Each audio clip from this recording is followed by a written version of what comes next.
ఈరోజైతే నేను, అక్క కలిసైతే సాగర్ ఎళ్తున్నాము. అది కూడా మార్నింగ్ ట్రైన్‌కనమాట.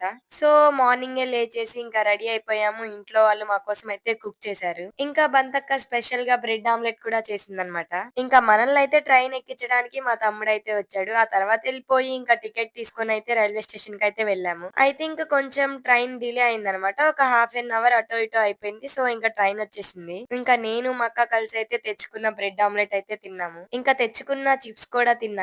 తర్వాతయితే ట్రైన్‌లో మసాలా వచ్చిందనమాట. ఇంకా అది తీసుకున్నాను. బట్ టేస్ట్ అయితే అంతేం అనిపించలేదు. బికాజ్ దాంట్లో చాలా ఉల్లిపాయలొచ్చినియనమాట. ఆ తర్వాతయితే ఇంకా దిగిపోయాము. తర్వాతయితే అక్కడి నుంచి ఇంకా ఆటో ఎక్కేసి అక్కడి నుంచి సాగర్ అయితే స్టార్ట్ అయిపోయాము. సో, ఇలా ట్రావెల్ చేస్తూ ఎళ్ళేటప్పుడైతే అసలు చాలా సీనరీస్ చూడొచ్చనమాట. చాలా బావుంటది వ్యూ అంతా.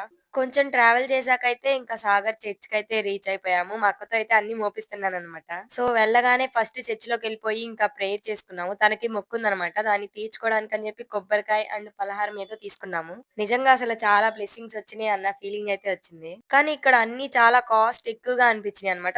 రుబ్బీసంటగా సేఫ్టీ ఎక్కడైనా ఉంటదో ఒక్క కొబ్బరికాయ నా జీవితంలో ఫస్ట్ టైం ఉంటుంది. తర్వాతయితే అక్క కొబ్బరికాయ కొట్టిందనమాట. బట్ చాలా సేపు ట్రై చేసినా కూడా రాలేదు. ఇంకా ఇంటి దగ్గర నుంచి తెచ్చుకున్న ఫుడ్ అయితే తినేసి మళ్ళా వెళ్ళిపోయి ప్రేయర్ అయితే చేసుకున్నాము. సో, ఇక్కడ వ్యూ అయితే చాలా బావుంటదనమాట. ఇంకా పైకెళ్ళి వ్యూ చూస్తే కూడా బావుంటది. ఇంకా కొంచెం పీస్‌ఫుల్‌గా గూడా అనిపిచ్చిద్ది. ఇంకా అక్కడ కొన్ని పిక్స్ అయితే తీసుకున్నాము. తర్వాతయితే బయట షుగర్ కేన్స్ అయితే అమ్ముతున్నారనమాట. సో, నా ఫేవరెట్ కాబట్టి అవైతే తీసుకున్నాము. అవి కూడా చిన్న చిన్న పీసెస్ అయితే కొట్టిచ్చామనమాట. బ్యాగ్‌లో సరిపోవాలి కదా అని. తర్వాతయితే ఇంకా రైల్వే స్టేషన్‌కయితే వెళ్ళిపోయాము. సో, ఇంకా ట్రైన్ అయితే వచ్చిందనమాట. ఇంకా ఎక్కేసి మళ్ళా రిటర్న్ అయితే అయిపోయాము. మీరైతే ఫాలో అండ్ సబ్స్క్రైబ్ అయితే చేసుకోండి.